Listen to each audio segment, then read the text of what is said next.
Hello, welcome to TopNeanderthal's channel.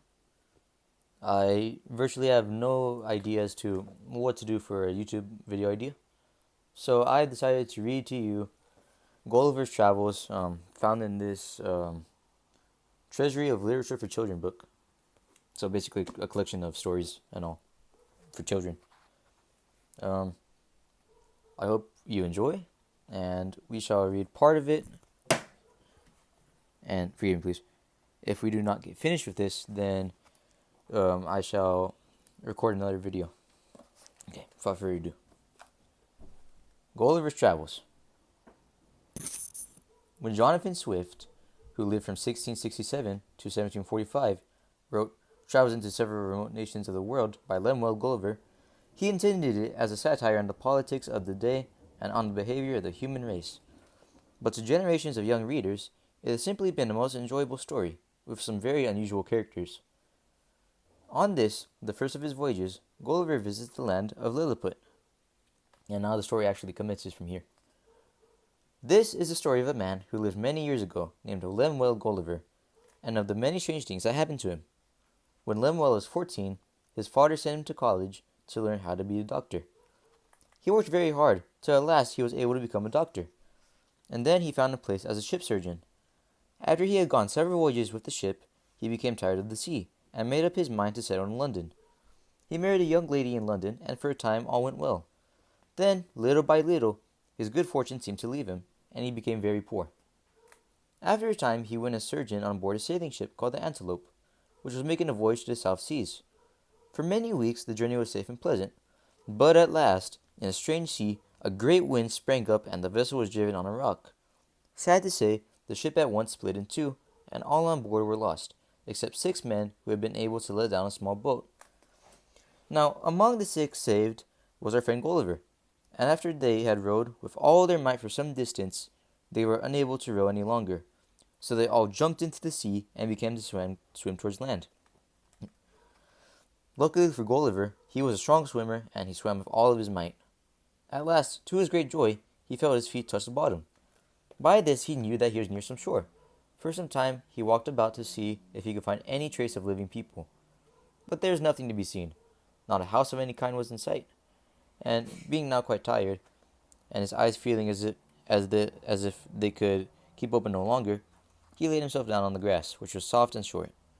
There he slept more soundly than ever he had done in his life before. He slept for about 9 hours, and then woke just as it was daybreak, but, to his great surprise, found himself unable to stir. He was on his back, and his legs and arms were, on each side, firmly fastened to the ground. His hair, too, which was long and thick, had been tied down to the ground in the same way. Across his body, he felt several thin cords from shoulder to his knees. Now, just as a visual, this is Gulliver right here. As you can see, his hair is fastening down. It's long and thick. And the rest of his body is fastened down as well. Anywho. Here was a sad plight for him. Well might he wonder who it was had bound him this way. Not being able to move his head, he could only look up, and the sun, which began to be hot, hurt his eyes. Close by he heard a slight noise, but as he could see nothing except the sky, he did not know what it was. A short time had passed, when he felt something alive moving on his left leg, something that walked up his body, across his chest, and to his chin. To his great surprise, he saw that it was a tiny human creature, not 6 inches in height. In his hand, this man carried a tiny bow and arrow ready to shoot, and on his back was slung a small quiver. After him came a troop of other little people, all about the same size and about 40 in number. Poor Gulliver felt, as you may guess, none too comfortable. He struggled to get loose, and at last broke the strings and pulled out the pegs that fastened his left leg down. Then he loosened the strings that fastened his hair to the ground, and was thus able to move his head, but only for a few inches. When the little people saw what he had done, there was a great shout, and they ran away, one of them crying aloud in a shrill voice, "Togofonak!" The next moment, 100 tiny arrows were shot into Gulliver's left hand, pricking them like needles. Then another volley came, but these were shot into the air, so that they fell on his face. He was in such pain with these arrows that he groaned and cried aloud. Once more he struggled and tried to get free, But seeing this, the little people tried to stick their spears into his side. However, they were not able to pierce the thick coat that he was wearing. Then he thought that it would be better for him to keep quiet and wait until it was night, when it might be easy for him in the dark to set himself free.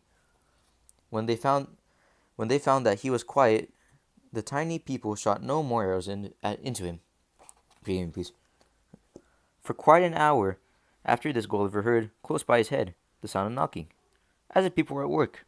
Turning his head as far as the pegs and string would allow, he saw a stage being made, about 1.5 feet from the ground, and large enough for 4 of the little people to stand upon. When this was finished, one, who seemed to be the most important person here, mounted the stage, followed by 3 others. He cried out 3 times, "Langro de Hulsan!" and about 50 of the little people ran to Gulliver and cut the rest of the strips that bound him. Forgive me, please. I didn't know the door was open. This made it possible for him to turn his head and listen. Then the chief spoke to him for some time, but of course he could not understand a single word that was said. So far as Gulliver could guess, the speaker was promising that they would not harm him in any way, if only he would do as they wished. Now, he felt hungry, and to make them understand this, he put his fingers to his mouth many, many times, hoping that they would bring him some food, for he had eaten nothing for many long hours. The one who had been speaking seemed to be a great lord. He understood very well what his prisoner wanted, and he gave various orders to others. Some time passed. A long, long time it seemed to Gulliver, who was now growing very hungry indeed. At last several of the longest ladders were bought, and put against his side very carefully. Up these ladders very soon there climbed over 100 of these little people, bearing baskets filled with meat and bread. The meat was legs, shoulders, and loins of mutton, no larger than the wings of a lark. The loaves of bread were very, very tiny, no larger than green gooseberries. The little people were full of wonder when they saw how much Gulliver ate. While they could not guess that this seemed but a small meal to him, forgive me, please.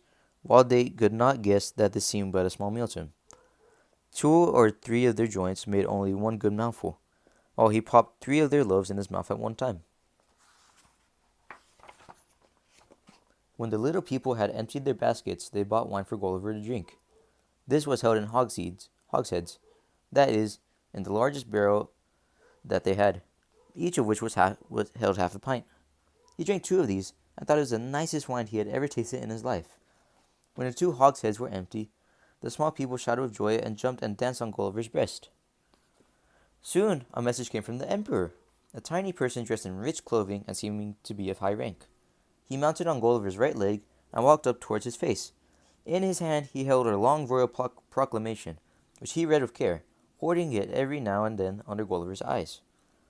Having no wish to be kept prisoner, Gulliver made many signs that he would like to be set free.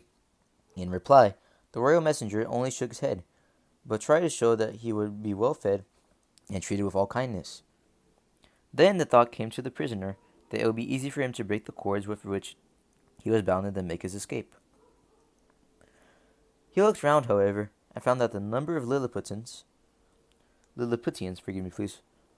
the little people were called, had greatly increased, and as his hands and face were still smarting from the pain of the arrows, he thought it would be better to do as the little people wished. So he made signs that he was ready to go where they pleased. Upon this they gave a most cheerful shout, and seemed very glad. The royal messenger went away, and soon afterwards the little people bought sweet-smelling ointment, which they rubbed over the prisoner's hands and face. Gulliver then fell fast asleep, and did not awake for several hours. While he was sleeping, a carriage was bought, which the Emperor had ordered to be made. 500 carpenters had been set to work, so that it might be finished as quickly as possible. 900 of the Lilliputians were needed to lift the sleeping body of Gulliver onto this carriage, while to draw it into the city, 1,500 of the Emperor's largest horses were bought. The carriage rested during the night with 500 guards on each side. Half of these held torches, and the other half held bows and arrows ready to shoot Gulliver should he try to escape. There is little chance, however, of doing this, for they had tied him down to the carriage very firmly.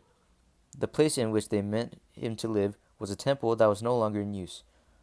This was by far the largest building in the country. Great though it was to the Lilliputians, yet to the big man it looked hardly larger than a dog kennel. The door was only about 4 feet high, and when Gulliver had crept in there, it would only just be there. Forgive me, please. Oh my goodness. When Gulliver had crept in there would only be enough room for him to lie down. There we go. He soon found that he was to be kept there as a prisoner, which really seemed a shame. All the smiths had been busy making a long, thick chain. One end of this they fixed very firmly to the door of the temple, and the other they had fastened to their prisoner's left leg, with 36 padlocks. Then they cut the cords that bound him. Poor Gulliver stood up, feeling as unhappy as he had ever been in his life. It was the first time for 2 days he had been allowed to stand. When the little people saw him stand up and begin to walk, they all began to shout as loudly as they could. The chain that held his leg was long enough to allow him to walk to and fro. It also allowed him to creep into the temple and to lie down at full length, for it was fixed only about 4 inches from the door. And here we get an illustration of Gulliver absolutely downing that wine. Apparently it tasted very good. And then as well we have this illustration of, I assume, the smiths making the chain for Gulliver.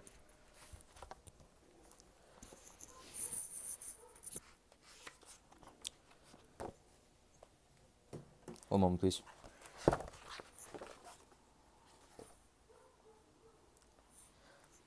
We have a small audience here. Anyway.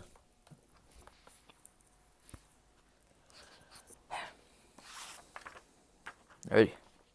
When at last Gulliver found himself on his feet, the first thing he did was to look carefully around him. He was full of wonder at all the things he saw. The country seemed to him like a large garden. The fields were as bright as beds of flowers. There were several woods in the distance, but the tallest trees that he could see were not much higher than his shoulders. While he stood gazing around, the natives watched him with great amusement, laughing at all the time. They thought that he was the funniest sight that could be seen in all of the world. Now Gulliver was really very tired and sad, and wanted to be alone. So he crept into his house and tried to shut the door. This did not help him get rid of the Lilliputians, who swarmed in through the windows. As they would not go away, he had to go out of his house again and walk backwards and forwards as far as his chain would allow. The emperor then came down from his tower and rode his horse towards Gulliver. Getting down from his horse, he walked nearer and then round him, taking good care, however, to keep a safe distance away, beyond the length of his prisoner's chain. Near the emperor stood the lords and ladies of his court.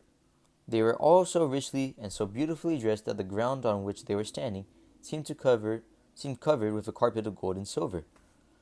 The emperor spoke many times to his prisoner, who replied as well as he could. As neither could understand the other, this was of little use. However, it was easy to see that the emperor was kind and meant to do him no harm. In about 2 hours the emperor, with his court, went back to the palace, while a number of soldiers were left on guard to protect Gulliver. By now the crowd of people around had become so eager to see the stranger that they pressed closer and closer. Then some of the more badly behaved began to shoot arrows at him as he sat on the ground by the side of his house. 6 of these who had been first in the shooting were seized by the officer in charge and pushed within the prisoner's reach. He took them all in his right hand and put 5 of them into his pocket. The 6th he held in his hand between his finger and his thumb. Then, making a great grimace, he opened his mouth wide, pretending that he was going to eat alive the one he held in his hand. The poor little fellow began to scream and cry out in fear, and those looking on were also much afraid. They did not at all want their friend to be eaten, but an end was soon put to their fright, for Gulliver looked kindly at the little squealing man he was holding, and cut the cords with which he was bound. Before we go on to the next page, I would like to show you the illustration here. Forgive me if you can hear the dog barking in some cars. It's just part for the course. You see Gulliver trying to eat the man who, I suppose, shot him with arrows. No? It's a bit hard to see, but here you go.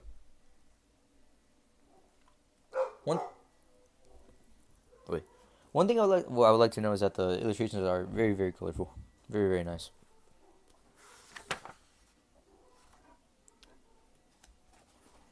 Hang on. Okay, look. I think this should be the last couple of pages, if not last page, and then we will end here. Gulliver looked kindly at the little squealing man he was holding, and cut the cords with which he was bound. He put him on the ground, and the little fellow ran away in great haste. Then he took from his pocket, one by one, the other 5, and set them free in the same way. Those standing around were delighted to see how kind Gulliver was, and the messenger was sent at once to the emperor's palace to tell him how the stranger had spared the lives of 6 subjects. Gulliver afterwards found that his act of kindness had saved him from great danger.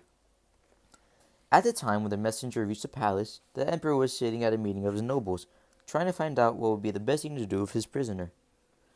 Most of them were afraid of Gulliver. Some of them did not like such a great giant, as he seemed to them, being a Lilliput, and said he might break loose and do great harm.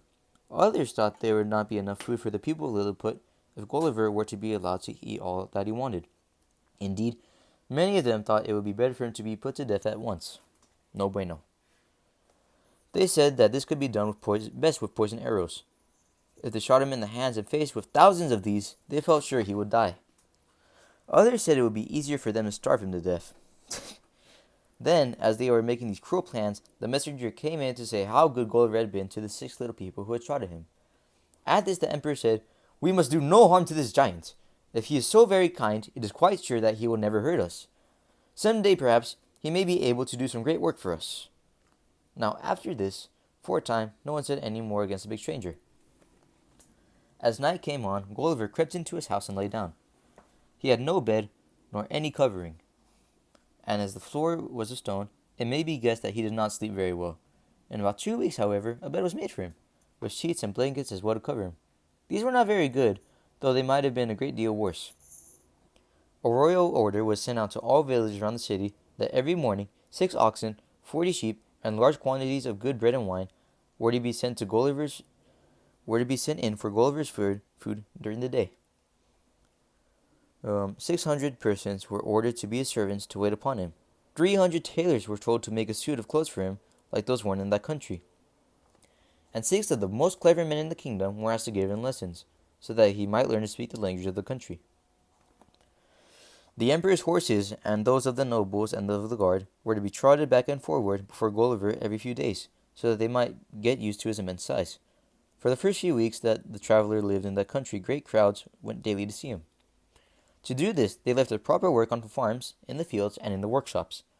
This became so bad for the country that the emperor had to send out a royal command that everyone who had seen the stranger once was to go back to his work and not to go near him again. Soon he began to speak the native language. The emperor himself often went to see him and talked to him. Each time, Gulliver did the same thing. He threw himself on his knees and begged most earnestly that he might be set free. To this, the emperor had but one answer. He said that he could not set Gulliver free until he had taken counsel with the great lords of his court. He promised, however, that they would always be kind to him and might some day let him go. At the same time, he told them that if he wanted his freedom, the best thing for him to do was behave so well that the people would look upon him as a friend. In the meantime, he was to be patient. There we are going to conclude the story of Gulliver and his travels. Before this video ends, I would like to show you this illustration here of the Lilliputians making his bed. Doesn't seem very large, considering that they're only 6 inches tall each. Maybe better to just sleep in the stone floor. Thank you for taking the time to watch this if you did. If not, then thank you for viewing. Forgive me, please. There we go. Welcome to the TopNeanderthal's channel. If you're new here, please like and subscribe. I look forward to seeing you again. We will do another reading of Gulliver's Travels, whether this video is successful or not, and I do hope you have a good day. Peace.